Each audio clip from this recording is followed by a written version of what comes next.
India का third largest magnet winding wire manufacturer. ये company 24 countries में एक्सपोर्ट करती है और जिसके पीजीसीआईएल, एनटीपीसी, एनपीसीआईएल जैसे जाइंट क्लाइंट्स है। महाराष्ट्र में 3 फैक्ट्रीज है और 2026 में चौथा प्लांट लॉन्च करने वाले।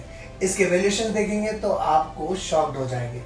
लेकर आ रही है अपना आईपीओ मेनबोर्ड सेगमेंट में, नाम है केएसएच इंटरनेशनल लिमिटेड। जानेंगे आज इस कंपनी की पूरी डिटेल, जहां पर कंपनी का बिजनेस मॉडल समझेंगे, इसके क्लाइंट समझेंगे, इसकी वैल्यूएशन समझेंगे, आईपीओ डिटेल जानेंगे, फिर इसके फाइनेंशियल्स और वैल्यूएशंस की बात करेंगे और अंत में जानेंगे कि इस कंपनी की ग्रे मार्केट में कोई डिमांड है या नहीं, और साथ ही साथ इसको इसकी कॉम्पिटिटर के साथ कंपेयर करके भी देखेंगे। फिर फाइनली ये जानेंगे कि इस कंपनी के आईपीओ में निवेश करना है या फिलहाल इस कंपनी के आईपीओ से दूर रहना है।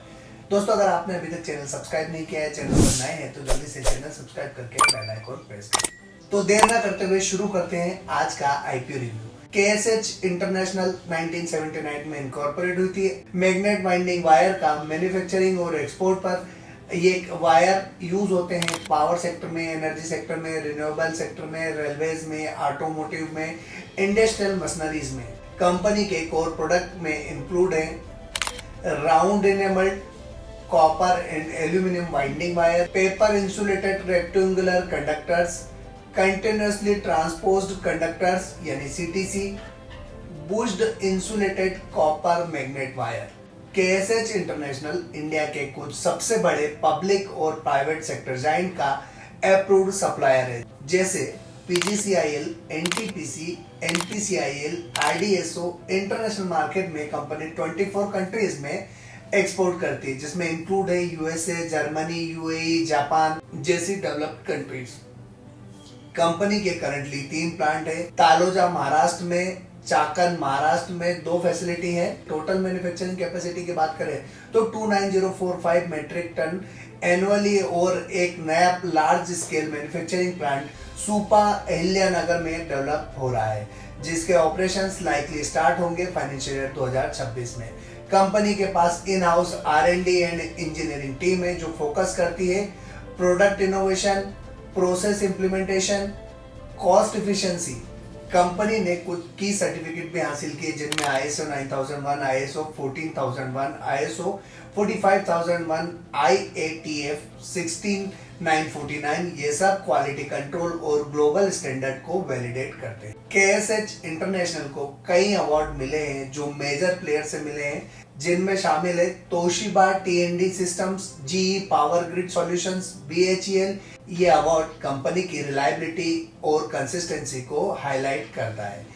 जून 2025 तक कंपनी में 157 फुल टाइम एम्प्लॉयज हैं। अब बात करते हैं कंपनी की आईपीओ डिटेल की। तो 16 दिसंबर के दिन आईपीओ शुरू होने वाला है, 18 दिसंबर तक खुला रहेगा, 23 दिसंबर के दिन लिस्टिंग होगा। ₹5 फेस वैल्यू वाला शेयर है, 365 से 384 रुपीज का प्राइस बैंड है। अप्रोक्सीमेट 710 करोड़ का आईपीओ साइज है, जिसमें से 420 करोड़ का फ्रेश इशू और 290 करोड़ का ओएफएस होने वाला है। बुक बिल्ड इशू टाइप है, बीएससी एनएससी दोनों पर लिस्टिंग होने वाली। रिटेल में अगर हम मिनिमम इन्वेस्टमेंट की बात करें तो एक लॉट में 39 शेयर्स के लिए 14,976 रुपीज के लिए अप्लाई करना होगा। अब बात करते हैं कंपनी के फाइनेंशियल्स की, जहां पर कंपनी ने अपने फाइनेंशियल्स मार्च 23 से जून 25 तक के इशू किए। एसेट क्लास से अगर बात करें तो मार्च 23 में कंपनी की एसेट 359 करोड़ थी, जो जून 25 में 793 करोड़ हो गई, यानी एसेट में एक स्ट्रॉन्ग और कांस्टेंट ग्रोथ देखने को मिल रही है। अगर टोटल इनकम की बात करें तो मार्च 23 में 1056.60 करोड़ की इनकम थी, जो मार्च 25 में 1938.19 करोड़ हो गई, और जून 25 में 562.60 करोड़ की क्वार्टरली इनकम कंपनी जनरेट कर चुकी है। अब बात करते हैं प्रॉफिट आफ्टर टैक्स की। तो मार्च 23 में 26.61 करोड़ का प्रॉफिट था, जो मार्च 24 में बढ़ के 67.99 करोड़ हो चुका, और जून 25 में कंपनी 22.68 करोड़ का प्रॉफिट ऑलरेडी बुक कर चुकी है, यानी प्रॉफिट कॉन्स्टेंटली राइजिंग हो रहा है और मार्जिन इंप्रूव हो रहे हैं। एबिटा परफॉर्मेंस की बात करें तो मार्च 23 में 49.90 करोड़ का एबिटा था, जो मार्च 25 में 122.53 करोड़ हो चुका है, और जून 25 में 40.28 करोड़ का एबिटा कंपनी जनरेट कर चुकी है, यानी स्ट्रॉन्ग ऑपरेशनल इंप्रूवमेंट और बेटर प्रॉफिटेबिलिटी भी देखने को मिल रही है।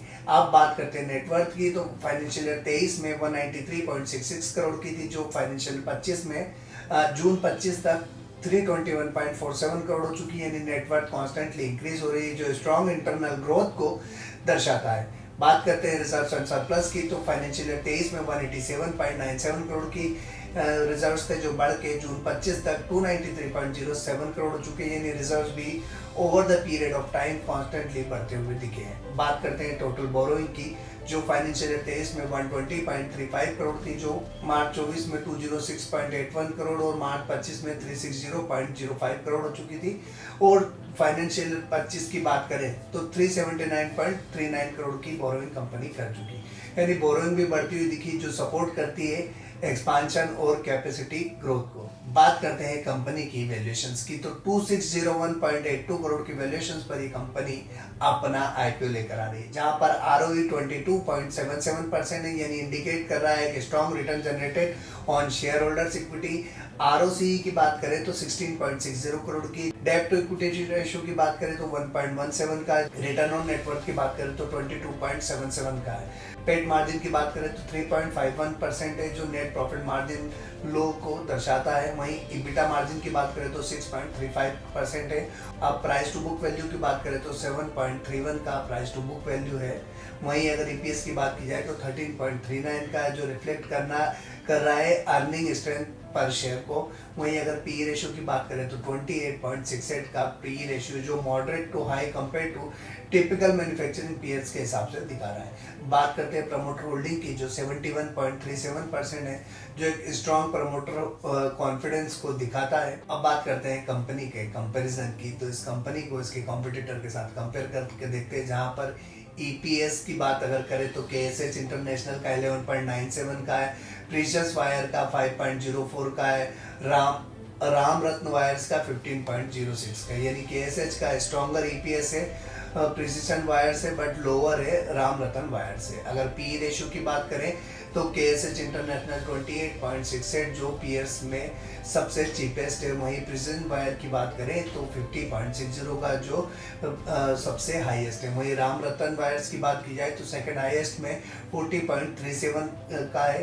रिटर्न ऑन नेटवर्थ की अगर हम बात करें तो केएसएच इंटरनेशनल 22.77% का रिटर्न ऑन नेटवर्थ है, जबकि प्रिसीजन वायर 15.63% का है, राम रतन वायर्स का 14.39% का, यानी केएसएच का रिटर्न ऑन नेटवर्थ हाईएस्ट है, जो सुपीरियर कैपिटल इफिशिएंसी को दर्शाता है।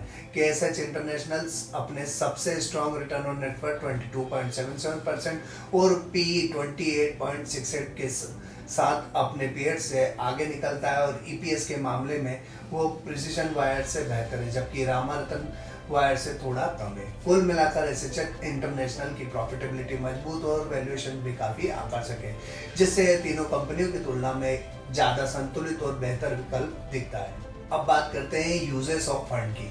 आईपीओ से आने वाले पैसे का उपयोग ये कंपनी कहाँ करने वाली है, तो repayment of certain company borrowing में 255.98 करोड़ का उपयोग करने वाली है। Purchase and setup of new machinery at plant 2, जिसमें 87.02 करोड़ का उपयोग करने वाले हैं। Purchase and setup of a rooftop solar power plant for power generation at our Supa facility जो डेवलप कर रहे हैं उस पे 8.873 करोड़ का उपयोग करने वाले हैं। रिमेनिंग अमाउंट जो है वो जनरल कॉर्पोरेट पर्पस के लिए उपयोग में आने वाला है। अब बात आती है कि इस कंपनी के आईपीओ में अप्लाई करना चाहिए या नहीं। तो दोस्तों, अगर अभी तक चैनल सब्सक्राइब नहीं किया तो जल्दी से चैनल सब्सक्राइब करके बेल आइकॉन प्रेस कर दीजिएगा। दोस्तों, अब हमने कुछ पैरामीटर सेट किए जिनकी सहायता से आपको डिसीजन लेने में काफी आसानी होने वाली है। तो नंबर 1 पर आता है वैल्यूएशन। इस कंपनी की वैल्यूएशन काफी डिसेंट है। दूसरे नंबर पर आता है पीयर कंपैरिजन, यानी केएसएच इंटरनेशनल अपने सबसे स्ट्रॉन्ग रिटर्न ऑन नेटवर्थ और पी 28.68 के साथ अपने पेड़ से काफी आगे निकलता है। और ईपीएस के मामले में भी ये प्रेजेंट वायर से बेहतर है। कुल मिलाकर केएसएच इंटरनेशनल की प्रॉफिटेबिलिटी मजबूत है और वैल्यूएशन भी काफी आकर्षक लग रही है। बात करते हैं नंबर 3 फाइनेंशियल्स की। तो ओवरऑल कंपनी के फाइनेंशियल स्ट्रांग है, जिसमें रेवेन्यू प्रॉफिट ग्रोथ लगातार बढ़ रही है, नेटवर्क भी बढ़ रही है और कंपनी अपने रिजर्व्स भी बढ़ा रही है। और जो पैसा बोरो कर रही है उससे कंपनी लगातार एक्सपेंशन करती जा रही है। और आईपीओ से आने वाले पैसे का मेजर पोर्शन जो है वो डेब्ट रिड्यूस करने में जाएगा, जिससे इनके इंटरेस्ट कॉस्ट बचेगी और इनके फाइनेंशियल और स्ट्रांग होते हुए दिखेंगे। नंबर 4 पर आता है जीएमपी। फिलहाल इस कंपनी की ग्रे मार्केट में कोई भी डिमांड देखने को नहीं मिल रही है। और नंबर 5 पर आता है मार्केट सेंटिमेंट। मार्केट सेंटिमेंट अभी थोड़ा सा बेहतर होता हुआ दिख रहा है। अगर दोस्तों आपको ये आईपीओ रिव्यू हेल्पफुल लगा हो तो लाइक कीजिएगा, अपने दोस्तों के साथ शेयर कीजिएगा और चैनल पर आप नए हैं या अभी तक चैनल सब्सक्राइब नहीं किया तो जल्दी से चैनल सब्सक्राइब करके बेल आइकॉन प्रेस कर दीजिएगा। दोस्तों इस आईपीओ में एंकर इन्वेस्टर लिस्ट आ जाए और सब्सक्रिप्शन थोड़ा सा रिस्पांस आने के बाद फिर डिसाइड कीजिएगा कि इस कंपनी का आईपीओ में निवेश करना है या नहीं। बट लिस्टिंग पर इस कंपनी में ज़्यादा प्रॉफिट बनेगा इसकी उम्मीद काफ़ी कम है, लेकिन लॉन्ग टर्म पर्पज से ये कंपनी ठीक दिख रही है। बट दोस्तों आपको मेरे डिसीजन पे अपना कोई भी डिसीजन नहीं लेना है, आपको खुद की रिसर्च करना है, अपने फाइनेंशियल एडवाइजर से कंसल्ट करना है और अपनी फाइनेंशियल कंडीशन देखने के बाद फिर डिसाइड करना है कि आप इस कंपनी के आईपीओ में निवेश करने जा रहे हैं या नहीं। दोस्तों आपका जो भी डिसीजन हो कमेंट बॉक्स में कमेंट करके जरूर बताइएगा। एक बार फिर आपकी और हमारी मुलाकात होगी एक और नई कंपनी के आईपीओ रिव्यू के साथ। तो आज के लिए इतना ही, अगले वीडियो में फिर मिलेंगे, तब तक के लिए जय हिंद।